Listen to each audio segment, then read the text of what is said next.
काय भव्य आवाडव्य मंडप घातलेला आहे, एवढी ही जी मेहनत घेतली ती कशा करता?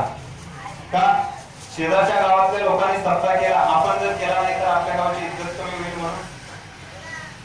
का त्या लोकांनी केला, आपण नाही केलं तर आपलं नाव कमी होईल? का नाही?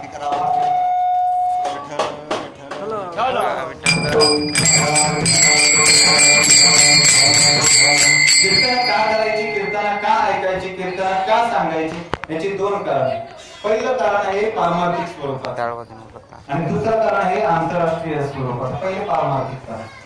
सज्जनांना ज्यावेळी दुष्काळ पडतो त्यावेळी माणसे मारतात, ज्यावेळी अन्नधान्याचा पाण्याचा दुष्काळ पडतो त्यावेळी त्यातून माणसं मारतात, ज्यावेळी समाजामध्ये संस्कृती आणि संस्काराचा दुष्काळ पडतो त्यावेळी त्यातून मानवता मरते. माणसाने माणसाशी आत्मतेने आपुलकीने वागावे ही विश्वव्यापक ज्ञानोबारायांनी केलेली प्रतिज्ञा एक दिवस कुठेतरी पूर्णत्वाला जाण्याचा उदात्त हेतू माझ्या वारकरी संप्रदायाने लक्षात घेतला आणि गावोगावी खेडोपाडी कीर्तन करण्याचा अट्टाहास मांडला. कीर्तन का करायची, कीर्तन का ऐकायची, कीर्तन का सांगायची, हे याचं पहिलं पारमार्थिक कारण. दुसरं कारण थोडंसं आंतरराष्ट्रीय स्वरूपाचं. सज्जनांना प्रत्येक देशाची काही ना काही विशेषता ठरलेली आहे. अमेरिका राष्ट्राचं थोडंसं चिंतन करा. युद्धशास्त्रामध्ये अमेरिका राष्ट्राचं हा जगातील इतर कोणताही देश धरू शकत नाही. संपूर्ण जग एका बाजूला आणि अमेरिका राष्ट्र एका बाजूला राहिलं तर संपूर्ण जगावर विजय मिळवण्याची ताकद आज अमेरिका राष्ट्रामध्ये, म्हणजे अमेरिका राष्ट्राची विशेषता ठरली गेली की युद्धशास्त्रामध्ये अमेरिका राष्ट्राचा हा जगातील इतर कोणताही देश धरू शकत नाही. जपानचं थोडंसं चिंतन करा.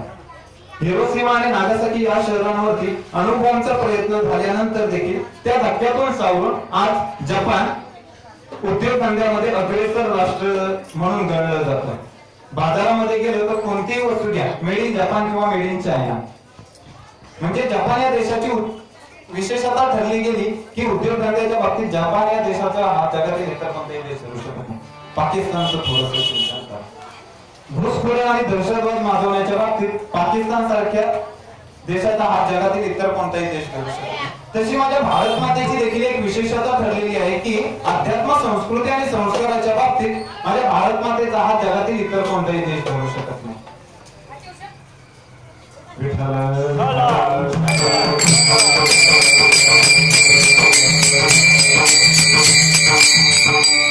माझ्या भारतीय संस्कृतीचा वलय उमटवण्याकरता स्वामी विवेकानंद अमेरिकेच्या शिकागो धर्म परिषदेमध्ये नेतृत्व करत होते. त्यावेळी काही लोकांनी तेथील लोकांनी स्वामी विवेकानंदांची टिंगल-थावाली करण्यास सुरुवात केली. विवेकानंदांवर ज्यावेळी तिथे बोलण्याची वेळ आली त्यावेळी तेथील लोकांनी सांगितले की विवेकानंद तुम्हाला जे काय बोलायचं असेल ते अवघ्या 2 मिनिटात बोला, कारण पुढे आम्हाला देखील काम आहे. त्यावेळी विवेकानंद म्हणाले बरं बाबा, आम्ही 2च मिनिटात माझं भाषण संपवतो. विवेकानंदांवर ज्यावेळी बोलायची वेळ आली त्यावेळी विवेकानंदांनी तेथे एकदा संपूर्ण जनसमुदायाला वंदन केलं आणि सभा स्टेजवर जाऊन फक्त 2च शब्दात तेथे संपूर्ण सभा जिंकून घेतली. ते शब्द म्हणजे येथे जमलेल्या माझ्या बंधूंनी भरलेले. विवेकानंदांनी संपूर्ण सभा जिंकून घेतल्यावर त्यावेळी तेथे एक स्त्री स्वामी विवेकानंदांवर फिदा झाली. ती विवेकानंदांना सभा झाल्यावर म्हणायला लागली, Vivekanandaji, I want to marriage with you. मला असं वाटतं की तुमच्याशी लग्न करावं.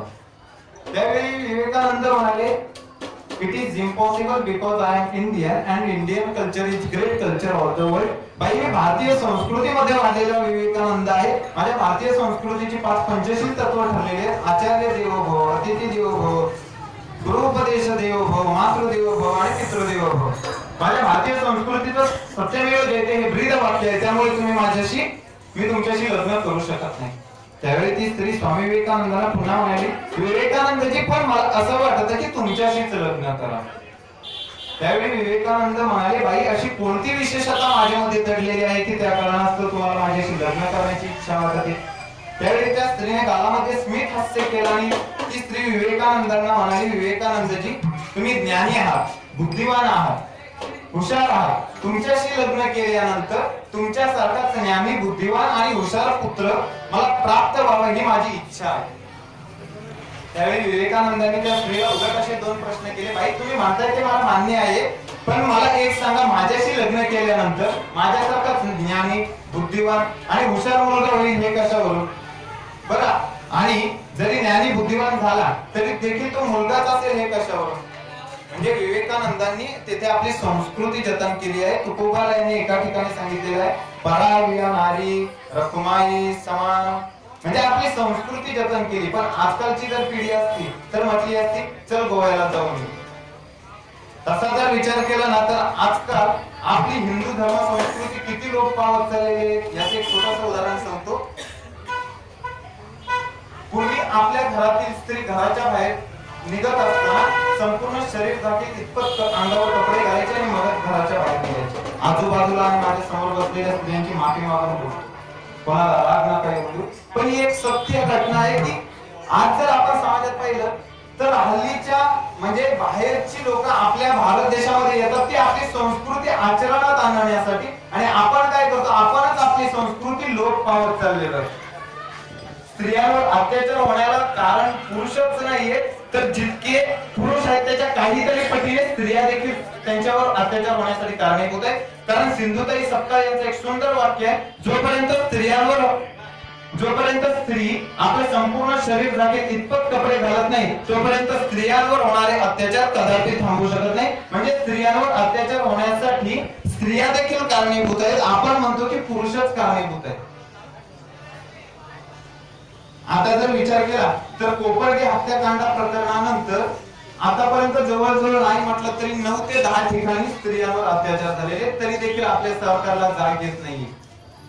आणि याचं कारण म्हणजे काय, बाकी काही नाही तर याचं कारण म्हणजे आपण म्हणतो की पुरुषांमध्ये बळकावलेली वासना, तर पुरुषांमध्ये बळकावलेली वासनाच नाही तर त्याच्यासाठी देखील स्त्रिया देखील कारणीभूत आहेत. त्याच्यामुळे माझी तर प्रत्येक स्त्रीला विनवणी असेल की बाबा प्रत्येक स्त्रीने घराबाहेर निघताना आपलं संपूर्ण शरीर झाकीत इतपत कपडे घातल्याशिवाय तरी घराच्या बाहेर निघू नये.